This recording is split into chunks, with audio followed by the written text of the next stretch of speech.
अगर अपने राजनीतिक हित के लिए सरकार दिल्ली में सुप्रीम कोर्ट के फैसले को अध्यादेश ला करके पलट सकती है, तो देश के 1 करोड़ बीएड डिग्री धारकों के लिए क्यों नहीं?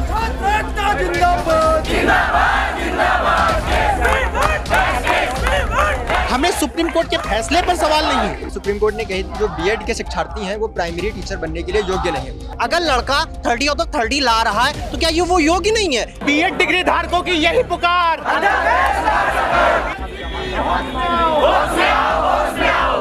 अचानक से मुझे बता दिया जाए कि तुम प्राथमिक शिक्षक भर्ती के लिए बने ही नहीं हो। सर, क्या एनसीटी हमारे फीस को लौटाएगी, हमारा बीता हुआ वक्त लौटाएगी? एनसीटीई की लॉयर साहिबा ऐश्वर्या भाटी जी से सवाल करता था कि आप लोगों ने एक्सपर्ट कमेटी क्यों नहीं बनाई, तो निस्तब्ध रहती थी। हम लोगों ने किसी से उधार लेके बीएड किया, तो उम्मीदें तो टूट ही गई हैं। हम लोग का भविष्य का खिलवाड़ कर रहे हैं। हम लोग टेट सीटेट सब क्वालिफाइड करके बैठे, बस एक वैकेंसी आने की जरूरत थी, तो हम लोग का क्या बच रहा है? जिंदगी बर्बाद कर दी हम लोग की। तो सरकार की गलतियों का खामियाजा देश का करोड़ों बीएड डिग्री धारक नहीं भुगतेगा। सरकार अध्यादेश लाए और बीएड डिग्री धारकों को प्राथमिक शिक्षक भर्ती में सम्मिलित करवाए।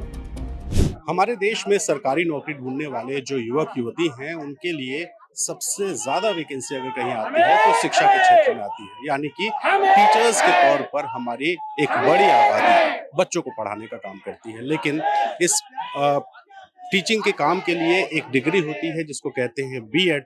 वो बीएड करने वाले बच्चे परेशान हैं। परेशान क्यों हैं? दरअसल ये मामला है सुप्रीम कोर्ट के एक आदेश से जुड़ा हुआ है। दरअसल 1 से लेके 5वीं तक के क्लास के जो बच्चे हैं उनको पढ़ाने के लिए कौन एलिजिबल है और कौन नहीं, इसको लेकर के एक विवाद सुप्रीम कोर्ट में गया और सुप्रीम कोर्ट ने साफ कहा है कि जो बीएड वाले बच्चे हैं वो प्राइमरी के बच्चों को पढ़ाने के लिए एलिजिबल नहीं है, क्योंकि उनकी साइकोलॉजी ऐसी नहीं है। और सुप्रीम कोर्ट ने अपनी टिप्पणी में ये भी कहा है कि गुणवत्ता युक्त शिक्षा सबकी एक अधिकार है और इसलिए गुणवत्ता युक्त शिक्षा देने के लिए बीएड किए हुए जो बच्चे हैं वो प्राइमरी के बच्चों को पढ़ाने के लिए एलिजिबल नहीं है। दरअसल ये मामला शुरू होता है 2018 को एनसीटीई के एक अधिसूचना से। उसने ये कहा कि जो बीएड करने वाले बच्चे हैं वो शामिल हो सकते हैं और राजस्थान में इसको चुनौती दे दी गई। सुप्रीम कोर्ट ये मामला गया और सुप्रीम कोर्ट ने कहा कि बीएड वाले जो बच्चे हैं उनको बेसिक शिक्षा यानी कि प्राइमरी स्कूल्स में पढ़ाने के लिए एलिजिबल नहीं मानेंगे। इसके लिए सिर्फ बीटीसी, जो यूपी में बीटीसी कहते हैं, राजस्थान में बीएसटीसी कहते हैं, वही एलिजिबल होंगे। और इस वजह से देखिए लखनऊ में तमाम इस तरह के जो बच्चे हैं वो धरने पर बैठे हैं। इनका ये कहना है कि कई लाख ऐसे बच्चे हैं, संभवतः इनकी संख्या करोड़ों में होगी। इन बच्चों के लिए जो बीएड है तो उसको प्राइमरी के टीचिंग के लिए मान्य किया जाए। कुछ स्टूडेंट्स हैं जो धरना दे रहे हैं, इनसे बात करते हैं। भाई क्या नाम है? सर, मेरा नाम सत्यम पाठक है और हम लोग बीएड डिग्री धारक हैं। सर, सरकार से ये मांगे, देखिए ये मेरे सामने भारत का राजपत्र है। भारत के राजपत्र में अगर मैं आपको दिखाने की कोशिश करूं, पैरा 2 में साफ तौर पर लिखा गया है कि वो बीएड अभ्यर्थी जो मिनिमम क्वालिफिकेशन रखते हैं उन्हें 2 वर्ष के भीतर एनसीटीई द्वारा मान्यता प्राप्त प्राथमिक शिक्षक भर्ती में वो लोग प्राथमिक शिक्षक भर्ती में शामिल हो सकते हैं। सर, हमने 2 लाख रुपए 5 साल का वक्त super CTET UP TET exam देने के बाद अब सरकार हमें ये कह रही है कि आप सीधे तौर पर दूसरा कोर्स कर लीजिए। एनसीटी के चेयरमैन का एक बयान आता है कि सुप्रीम कोर्ट का फैसला सर्वमान्य है। हमें सुप्रीम कोर्ट के फैसले पर सवाल नहीं है। हमारी बात यह है कि अगर अपने राजनीतिक हित के लिए सरकार दिल्ली में सुप्रीम कोर्ट के फैसले को अध्यादेश ला करके पलट सकती है, तो देश के 1 करोड़ बीएड डिग्री धारकों के लिए क्यों नहीं? सर, मैं एक आंकड़ा आपको देना चाहूंगा। उत्तर प्रदेश में 13 लाख बीएड डिग्री धारक हैं और पूरे देश में 1 करोड़ बीएड डिग्री धारक हैं। अगर सरकार ने 28 जून 2018 के नोटिफिकेशन में क्लियरली मेंशन कर दिया होता कि बीएड डिग्री धारक प्राथमिक शिक्षक भर्ती नहीं रहेंगे तो हम सब लोग बीटीसी का कोर्स कर लेते। लेकिन आज स्थिति ये है कि हम लोग न घर के हुए न घाट हुए। हम लोगों के माता पिता का सर सपना टूट गया। मेरी माँ जो कहती थी कि प्राथमिक शिक्षक भर्ती में मेरा बेटा शिक्षक बनेगा क्योंकि वो मेहनत कर रहा है। 24 अगस्त को सर मेरा ट्रेन का टिकट था बिहार में मैं जा रहा था प्राथमिक शिक्षक भर्ती की परीक्षा देने और अचानक से मुझे 2 दिन पहले पता चलता है कि बीएड डिग्री धारक प्राथमिक शिक्षक भर्ती में नहीं रहेंगे। हम सबका सपना टूटा है और इसकी गलती अगर किसी की है तो वो सरकार की है, एक्सपर्ट कमेटियों की है, दोषी अधिकारियों की है। उसका खामियाजा देश के करोड़ों बीएड डिग्री धारक क्यों भुगते हैं? अच्छा, एनसीटीई ने कहा था कि एक ब्रिज कोर्स होगा 6 महीने का, और वो 6 महीने का अगर वो कोर्स करने वाले जो भी बीएड डिग्री धारक है वो एलिजिबल हो जाएंगे। इस तरह का कोई कोर्स आया क्या? देखिए, कोई भी कोर्स पिछले 5 सालों में ब्रिज कोर्स का नहीं है। हमारी वही तो मांग है कि हमें ब्रिज कोर्स करके अगर वो एलिजिबल करा रहे थे तो वो कोर्स को हमारी डिग्री के समय करा दिए होते। अब हम लोगों ने सर कोर्स भी कर लिया, 5 साल का वक्त दे दिया। सर मैं आपको सीटेट का मार्कशीट दिखाऊं सर, रद्दी हो गया है, अमान्य हो गए हमारे सर डिग्रियां, फाड़ के फेंक दिया जाएगा, उसका कोई मतलब नहीं है। 5 साल का वक्त हमारा बर्बाद हो गया। सीटेट में 130 नंबर मेरे आए हैं सर। आज स्थितियां ये है कि हम लोग बाहर हो गए और इसकी दोषी अगर कोई है तो सर सरकार है। हमारी क्या गलती थी? आज मुझे बता दीजिए सर कि मैं तैयारी 5 साल से प्राथमिक शिक्षक भर्ती की कर रहा हूं, अचानक से मुझे बता दिया जाए कि तुम प्राथमिक शिक्षक भर्ती के लिए बने ही नहीं हो।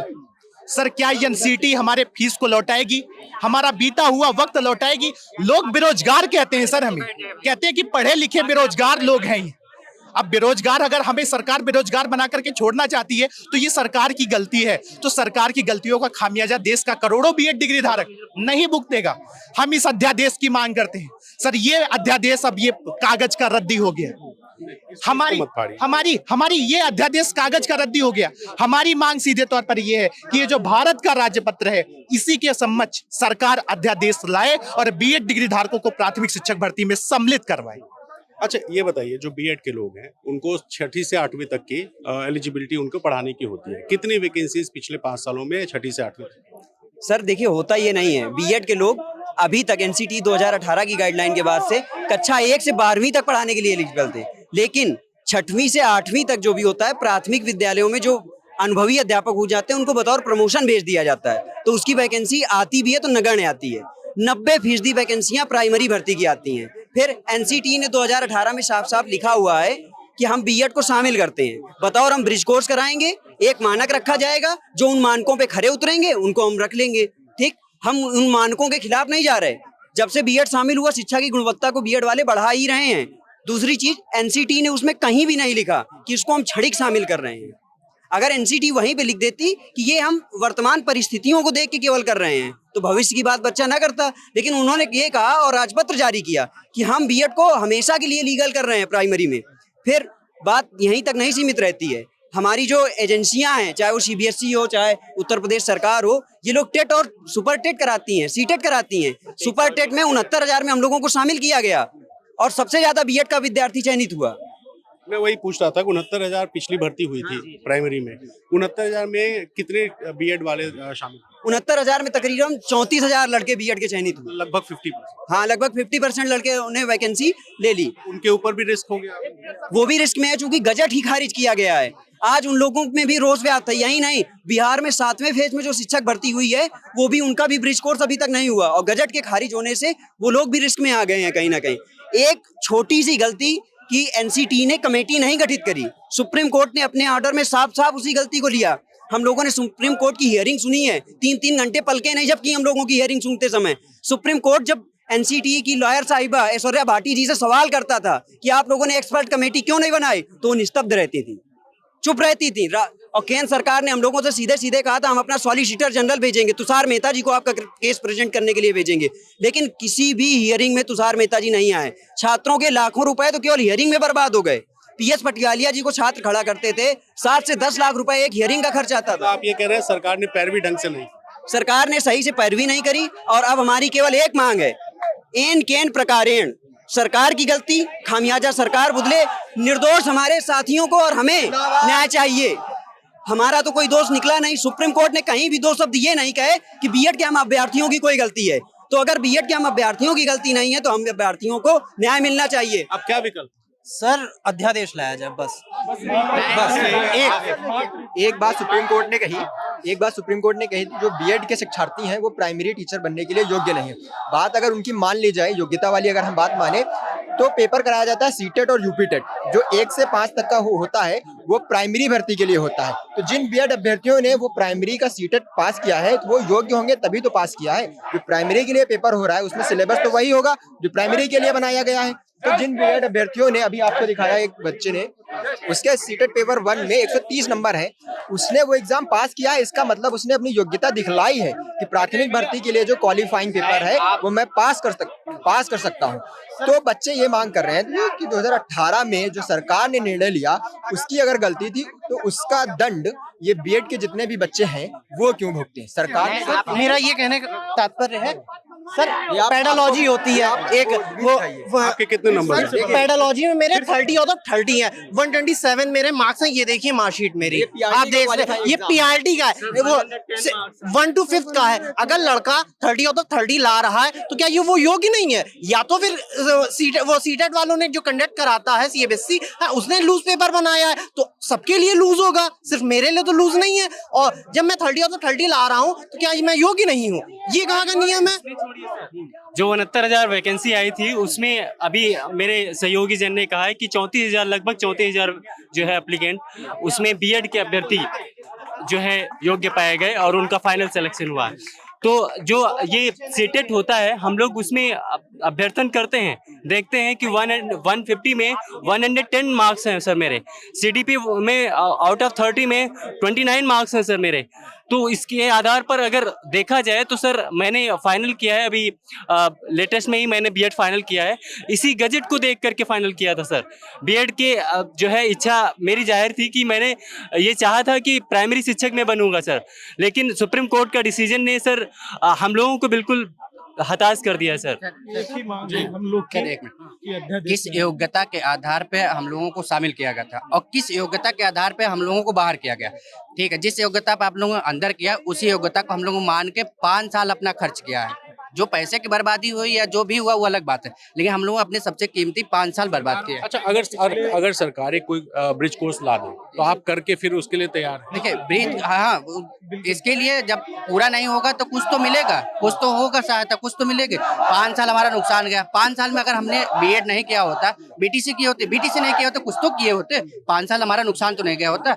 आपने किसी आधार पर शामिल किया और अपने ही आधार पे आपने निकाल दिया, मतलब आपने चाय में गिरे हुए मक्खी की तरह हम लोगों को उठा के बाहर कर दिया।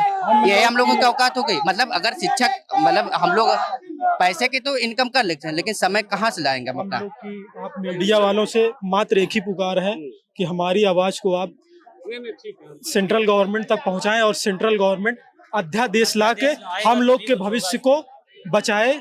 हम लोगों ने किसी से उधार लेके बीएड किया, 2 से 3 साल लेके प्रयागराज में तैयारी कर रहे हैं, और आज जो सुप्रीम कोर्ट का फैसला आया है उससे हम लोग का भविष्य अंधकार में चला गया है। अभी आप क्या करते हैं? अभी हमारा बीएड जस्ट खत्म हुआ है, हम प्राइमरी की तैयारी कर रहे थे और जस्ट वही ऑर्डर आ गया, हम लोग बाहर हो गए। महिलाओं से भी बात करते हैं क्योंकि बड़ी आबादी महिलाओं की होती है। मैम, कितनी दिक्कत है अब आप लोगों को इस फैसले से? सर हमें बहुत दिक्कत है, हम लोग तैयारी कर रहे थे पीआरटी के हिसाब से और पढ़ाई बीएड भी इसीलिए ही किया था। सबसे ज्यादा तो महिलाएं जाती हैं टीचिंग के फील्ड में, और आप लोगों ने बीएड किया, उसके अलावा कोई कोर्स तो किया नहीं। अब अपना भविष्य क्या मतलब आपका भविष्य आप लोग को डर रहा है? हम लोगों ने तो बीएड ही किया था, बीएड ही है मेरे पास। मैं एक मिनट जरा थोड़ा सा शांत हो जाइए। तो अभी परिवार में किस तरह का आप लोगों के ऊपर प्रेशर हो गया है परिवार की तरफ से? सर अभी तो वही है कि सब लोगों को यही चीज पता है, तो उम्मीदें तो टूट ही गई हैं। जी जी। कुछ और महिलाओं से बात करते हैं। इन्होंने भी एक आप पोस्टर दिखाएंगे ma'am? We want BEd in PRT, we want ordinance for BEd. ये लोग सरकार से अध्यादेश लाने की मांग कर रहे हैं, यानी सुप्रीम कोर्ट का जो फैसला है उस फैसले को पलटने के लिए केंद्र सरकार एक अध्यादेश लाए। अध्यादेश लेने के बाद जब सदन चलेगा तो वो कानून बन जाएगा। ये बताइए आप लोगों ने कितने साल तैयारी करी और कितने दिन पहले आपका बीएड हुआ? अभी मेरा 2022 में बीएड हुआ है, उसके बाद 22 में अभी मैं तैयारी कर रही हूँ सीटेट क्वालिफाई। हम लोग को फिर इसमें पीआरटी से हम लोग को डिस्क्वालीफाई कर दे निकाल दिया गया है, और ये अचानक से ये आता है सुप्रीम कोर्ट से आदेश कि हम लोग इसके लिए क्वालिफाइड है ही नहीं, निकाल बीटीसी वाले हैं, हम लोग हैं ही नहीं। तो हम लोग की यही मांग है हम लोग को पीआरटी में शामिल किया जाए। तो हम लोग इतने दिन से तैयारी कर रहे हैं, हम लोग का सब फेल कर दिया गया है, मतलब हम लोग कुछ भी नहीं है, इतना तैयारी कर रहे हैं, पढ़ रहे हैं, हम लोग कुछ भी नहीं है। रखा क्यों गया? मतलब 2018 जो टेट आया था तो डायरेक्ट इनको बोला था एनसीटी को कि जो है बीएड नहीं लिया जाएगा, बीएड नहीं मानने हैं, फिर हम लोग को रखे, फिर हम निकाल रहे हैं। तो इस हम लोग का भविष्य का खिलवाड़ कर रहे हैं। हम लोग टेट सीटेट सब क्वालिफाइड करके बैठे, बस एक वैकेंसी आने की जरूरत थी, तो हम लोग को क्या बच रहा है? जिंदगी बर्बाद कर दी हम लोग की, कुछ बचा है? और बीएड में सिर्फ एक ही विकल्प था टीचर बनने का, और उसमें भी सीमित हो गया। अब हम टीजीटी पीजीटी में जा सकते हैं, एलटी मानते हैं, बहुत सारा हम लोग के पास वो होता है, बट क्या रहता है कि सीटें कम आती हैं और इतने सारी संख्या हम लोग की होती है कि हम कितना लोग ले पाएंगे।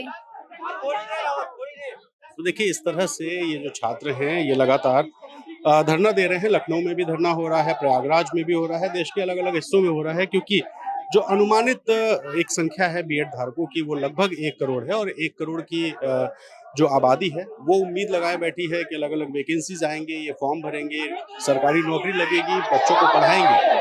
लेकिन इनकी दिक्कत ये है कि बीएड सीधे सीधे प्राइमरी की टीचिंग से अगर बाहर कर दिया जाता है और सिर्फ बीटीसी को अलाउ किया जाता है, तो इन बच्चों के लिए जो विकल्प है वो सीमित हो जाएगा। और जिन लोगों ने अपने 5 साल बीएड करके टीचिंग तैयारी में लगाए हैं, उनके लिए अब विकल्प के तौर पर बहुत सीमित साधन बचे हैं, क्योंकि जो ऊपर की क्लासेस हैं उनकी वैकेंसीज कम आती हैं। सबसे ज्यादा जो वैकेंसीज हैं वो प्राइमरी टीचर्स की आती हैं। ऐसे में इन सभी छात्रों के सामने अब भविष्य का संकट है, और इसी वजह से अब सुप्रीम कोर्ट का चूंकि फैसला है, इसलिए ये सरकार से उम्मीद लगा रहे हैं कि चूंकि सरकार ने ढंग की पैरवी नहीं की, ये आरोप लगाते हुए इन छात्रों का कहना है कि केंद्र सरकार ऑर्डिनेंस लाए, सुप्रीम कोर्ट का जो जजमेंट है उसमें कुछ बदलाव करे, और ये छात्र एनसीटीई के उस पॉइंट को मानने को तैयार है जिसमें कहा गया था कि बीएड के बाद अगर एक 6 महीने का ब्रिज कोर्स किया जाता है, यानी कि ऐसा कोर्स जिसमें ये साइकोलॉजिकली छोटे बच्चों को पढ़ाने के लिए तैयार हो जाए, वो कोर्स करने को भी छात्र तैयार है। लेकिन अभी फिलहाल स्थिति ये है कि सुप्रीम कोर्ट के 11 अगस्त 2023 के फैसले के बाद करोड़ों की आबादी जो कि सरकारी नौकरी की उम्मीद लगाए बैठी थी, उसकी उम्मीदें, उसके सपने टूट चुके हैं, और इस वजह से लखनऊ, प्रयागराज जैसे तमाम ऐसे शहर हैं जिन शहरों में इसी तरह से धरना प्रदर्शन चल रहा है। तो देखना होगा कि इन छात्रों के लिए सरकार कुछ करती है या फिर इनके लिए जो सरकारी नौकरी का विकल्प है वो सीमित हो जाता है। हमारे प्रशांत लखनऊ में इस धरने को देख रहे हैं। ललन टॉप पे इससे जुड़ी एक एक खबर आपको पहुंचाते रहेंगे। फिलहाल ललन टॉप देखते रहिए, और ये जो छात्रों की समस्या है ये सरकार तक पहुंचेगी, ये उम्मीद हम भी कर रहे हैं, शायद आप भी कर रहे हैं।